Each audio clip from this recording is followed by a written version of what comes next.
Coop, tell us a bit about your backstory for the third time.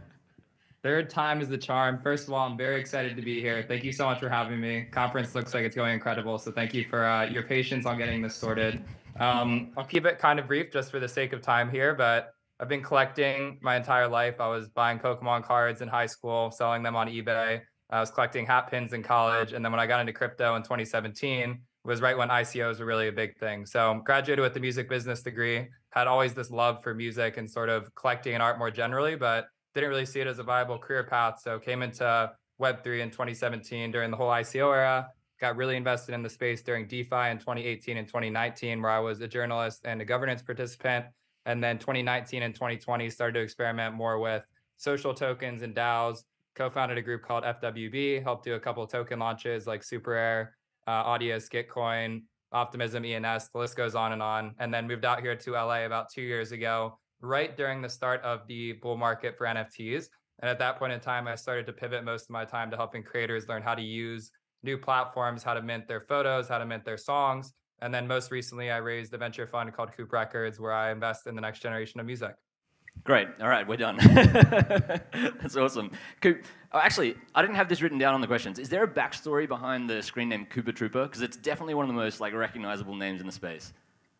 Yeah, I used to use it as my gamer tag. So I was a really big gamer in high school and college, played a lot of Halo, Call of Duty, Fortnite, you name it. But that was always my kind of gamer tag, and I just kind of carried it over to Twitter. So when I came into the space late 2020, got really involved early 2021, your name was ubiquitous. It seemed like you were everywhere. You knew everyone. You were in almost every Discord. And I just want to ask you a little bit about your journey into crypto. Obviously, you came in during the last bull market, but how did you sort of get to that point where everybody knew who you were, obviously quite well respected and really well known in the DAO landscape and the music NFT landscape?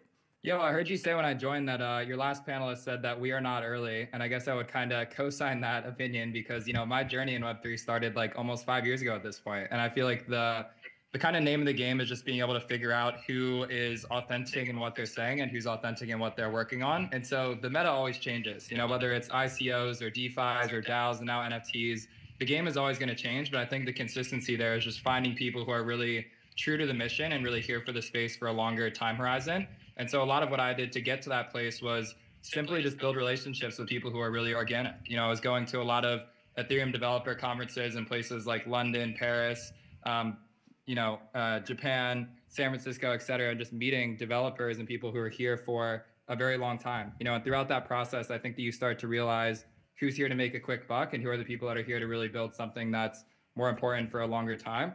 And I guess over time, my role in the space is really just trying to be giving people a compass on where to spend their time and focus their attention, because there really is so much out there. And I think being able to distill a lot of information into something really compact and digestible is an extremely valuable skill and something that I've been really lucky to develop over time. It seems relatively easy to determine who's here for the right reasons in the middle of a bear market. But during a bull market, how do you approach that?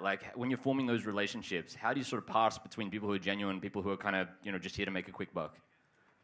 You got to play both sides. I think it's easy to see if someone's in it for a quick buck, but I think there's a lot of value in not just being outwardly dismissive of everyone when they get started. Because the reality is when people get started in the space, you have to go through a couple of trial and errors to really figure out how to be authentic in the first place. And so it's easy to look at someone that's doing their first project and raising a lot of money and say hey, this is a cash grab. But if you take a step back, they can become an authentic person over time, but you need to actually give them the patience to figure that out. In the same way that a lot of ICO founders in 2017 didn't have it all figured out, there's projects like ETHLend, which turned up into Aave protocol. They did an ICO in 2017, and it wasn't until 2018 and 2019 that they really figured out their standing in the space. And so the point of view that I take is try not to be too dismissive off the bat, really see the best in people and try and figure out what they're uniquely talented at. And if they show consistency and they show up time and time again, find ways to be supportive so that you can help them become authentic, rather than trying to be the one that just immediately writes someone off right out of the gate. Fantastic advice. So, Coop, today we're talking music NFTs. Why don't we start with the super, super basic concept? What is a music NFT, and why should artists and fans care? Music NFTs are collectible songs. So the way I think about this is there's a ton of songs that you know and love on Spotify, on iTunes, Apple Music, whatever it might be. I can go and stream that song today for $9.99 a month, but there's not really a way for me to go deeper on that relationship. And so the way that I like to explain music NFTs is that they're like digital vinyls. We used to have vinyls, we used to have CDs, we used to have 8 tapes, and now we have music NFTs. And the way that I think about this as an artist is if you want to build a deeper relationship with your fans, the best way to do that is to offer some music NFTs as collectibles.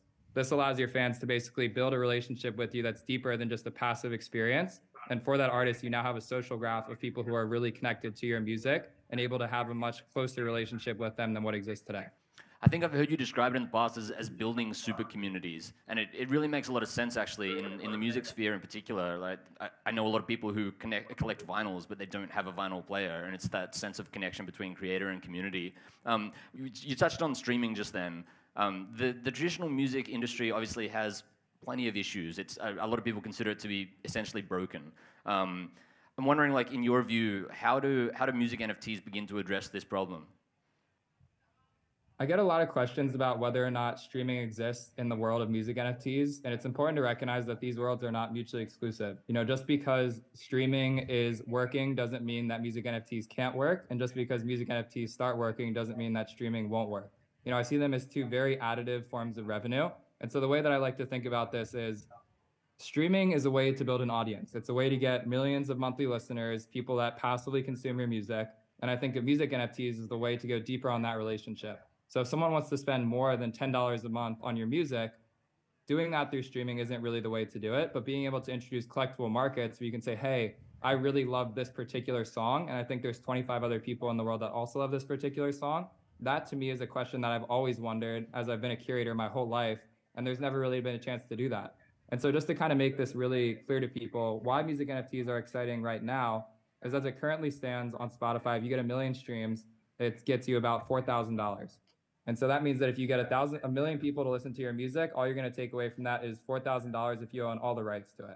But with music NFTs, you're typically seeing these assets selling for $25, $50 at a time. And so just selling one music NFT is the equivalent of 10,000 streams. And so when you start to think about that model a little bit deeper, you start to recognize that you don't need millions and millions of fans to stream your music to be able to make a living off of your art. You can actually start to introduce these markets that start to talk more to your super fans and allow those super fans to drive the majority of your income stream rather than relying on passive listeners who probably don't know what your artist name is in the first place. That actually segues really nicely into this sort of like conversation between patronage and investing. And you obviously are both a collector and an investor, and Coop Records, which we'll get to a little bit later, does both, right? Essentially, it's an investment fund, but you yourself do a lot of collecting. Do you see like a tension between the concept of investing with a view to making a profit versus sort of collecting for the sake of supporting an artist? Yeah, I mean, it's something that I get a lot of pushback for. So I definitely see there being a lot of mixed emotions here. The reality is that there's never really been a financial layer to music. You know, record labels invest in music and artists all the time. There's a huge market for buying rights and IP on the back end, but fans just aren't really exposed to sort of the financialization of music. And so the conflict that I see today is basically helping people understand that it's okay for you to collect music with the intent to make a profit. You know, in the same way that there's a very altruistic part of the NFT ecosystem that's buying and supporting crypto art and all these other great artists that exist out there, there's also a very large demographic of collectors that are just buying the floor in an NFT collection to try and flip it and make more money. And so I think the tension exists from the variety of different creators in the space.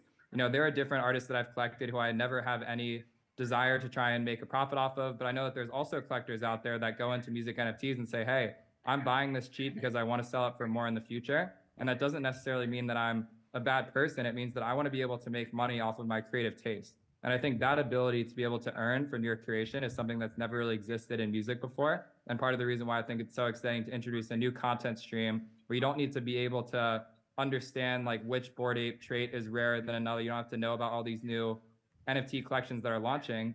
There's millions of artists out there, and many of these people have listened to these artists for many, many years. And so being able to introduce the elements that work really well with NFTs to an entirely new demographic of creators that are already making incredible art, I think it's a way to really amplify the existing behavior we see today with NFTs, but to a much, much larger demographic of creators. And by virtue of that, a much larger demographic of collectors and fans. You worked in the music industry prior to getting into crypto, and you're obviously like a pivotal sort of figure in the music NFT space now. Do you see any skepticism or cynicism amongst the artist community of people you speak to maybe in LA or elsewhere when you sort of talk them through this process? So I see a lot of skepticism out there, mainly just that music NFTs as an art form is a very niche demographic right now. Just to give some clarity, there's probably like less than 1,000 creators in the world that have ever minted a music NFT before, and maybe less than 10,000 people that have ever collected one. The way I see this is it's a really big opportunity to introduce accessibility to the space. Typically with a lot of NFT collections that exist today, you need to have $5,000-$10,000 to get started. And what I'm seeing on my end is that most of these songs are being priced at $5, $10, $25. There's free mints happening every single day. There's collections that are minting for less than $100. And I think my goal at this point with Web3 is to basically figure out how do we introduce these playbooks to people that don't have a lot of discretionary income, to people that don't have $50,000 to go and burn. And the way that I react to that is saying like, hey, I think music is a great place to get started. Chances are you've probably heard this song on Spotify before. Chances are you've probably heard this artist or seen them live at a concert before. And I think that the skepticism is merited because right now there's really not a huge market around it. But if you zoom out a little bit more, I think it's a lot more likely that musicians are engaging with NFTs through music than it is from project founders launching PFP collections, or there being crypto artists or any of these other vertical streams that have done well today. Because I think music is just a globally accessible and sort of inclusive art form. And I'm really excited to see how we can kind of take the best elements of NFTs and apply it to this new emerging sector. I'd love to talk to you about Coop Records. Great branding, by the way. You recently raised $10 million for your first fund. Tell us a bit about the vision, like what the future holds, how you're deploying that, and what you're excited about. Yeah, so the mic's cutting out quite a lot, so I'm just doing my best to hear the questions here. But yep. I got Coop Records there, so I'm going to go ahead and just give a little anecdote about that, if that sounds good. So basically, I've been operating as a contributor and angel investor for the last 3 to 4 years in the space. I do a lot of work with project founders, helping them to develop their product, helping to onboard creators. And as I started to spend more time doing this, I started to think about how can I be more influential in sort of the leverage I'm creating for the space. And so Coop Records was really just the accumulation of me wanting to put more of a stamp on the map for music NFTs. It's a sector that I've been really passionate about, and that, as you just alluded to, most people are highly skeptical of. So by able to bring people into the fold that wouldn't normally have the time to allocate to it, I can start to create more of a momentum around this space that I'm really excited about that other people might not see yet. And so the structure of that is an early stage venture fund. We're investing in early stage companies, we're supporting artists, and we're collecting NFTs. But at the end of the day, we're really trying to figure out what does the next chapter of the music industry look like, and how can we help influence and move that needle by doing the work that we do through Coop Records. I can't help but ask, since you just mentioned, what does the next chapter of the music industry look like? Can I throw you that one? That's a big question. I think it looks like creating markets for songs and artists. If I had to broadly zoom out, I would say that right now there's not really a way for you to quote unquote invest in your favorite song or your favorite artist. And so that's really what I'm focused on. I don't see Web3 replacing streaming anytime soon. I don't see it replacing the ability for you to go and listen to any song you want in a second. But what I do see it introducing is a new way for you to engage with the content that you love the most. I think there's a really big narrative right now around the idea of collecting content. And in my opinion, I think that the next bull market for crypto broadly is going to be the ability to collect all the content that you already consume today. So whether that be music, or whether that be tweets or TikToks or articles or videos, whatever it might be, I think that a lot more of the world is going to wake up to the idea of collecting through collecting content they already know and love. And so the biggest thing that I see being different with the music industry in the future is, from a basic standpoint, you can collect any song that you love. If you go and listen to a song on Spotify, there's a one-click button where you can go and buy a limited edition of that song. And if you like that song and other people like it too, maybe there's a chance that you can sell it for more in the future. And I think why that's important is it helps to start introduce this idea that you can actually have exposure and investment into the different songs and artists that you love. And over time, what I think we're going to start to see happen is, in the same way that you can buy an NFT collection like Bored Apes, but then there's also a governance token like the Ape Coin, I think that creators are going to start to create more of these vehicles to invest in their brand as a whole. So if I like an individual song from an artist, I can go and buy that limited edition asset. But if I just want to invest in the artist more generally, where I say, I don't really care what song it is that you release, I just want to have exposure to your entire career, I think there's going to start to be markets where you can buy assets that represent the underlying cash flows and IP of that artist. So you can start to see how these sort of markets and these relationships feel a little bit more inclusive than just one individual song. But instead of saying, hey, I want to collect this song, I can now invest in the artist's career as a whole. And NFTs have been such a fantastic on-ramp into crypto for so many people, and as such, we've got a lot of first cyclers in the room today. As somebody who's been through a bear market, would love to sort of get your take on people here, obviously, at least somewhat committed to the space at this point.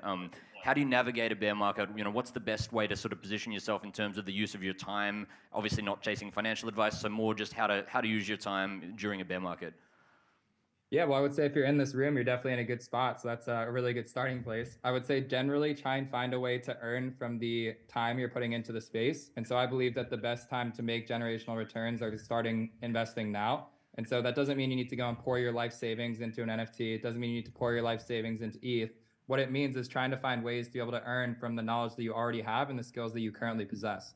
You know, right now there's a lot of communities out there that are staggering to find ways to engage with people or ways to be able to develop their product or develop their ecosystem.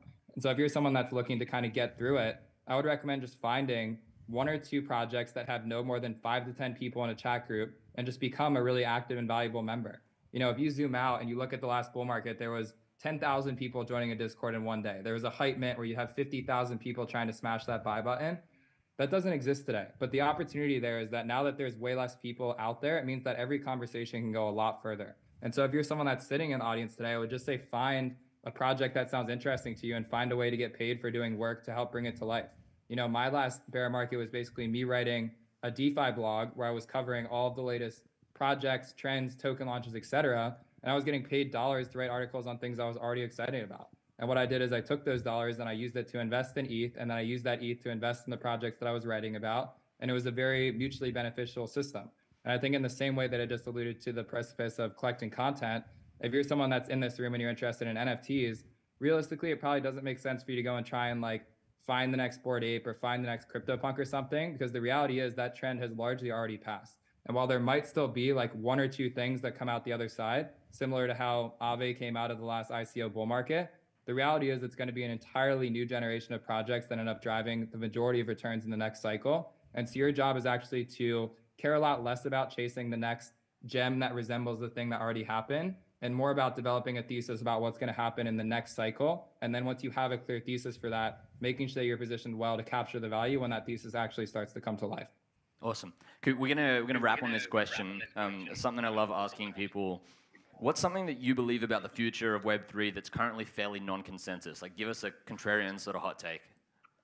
I think most people have no clue that they have a private key or that they own a wallet. I think that being able to export your private keys is going to be an advanced feature. And I think the vast majority of users are just going to use an app in the same way they use Instagram or Twitter today. They'll have a wallet under the hood, but they'll have no clue what it is. And I think it's our job to make sure that we act responsibly with that feature. Coopahtroopa, thank you so much for joining us. Really appreciate your time. Thank you, guys. Appreciate it.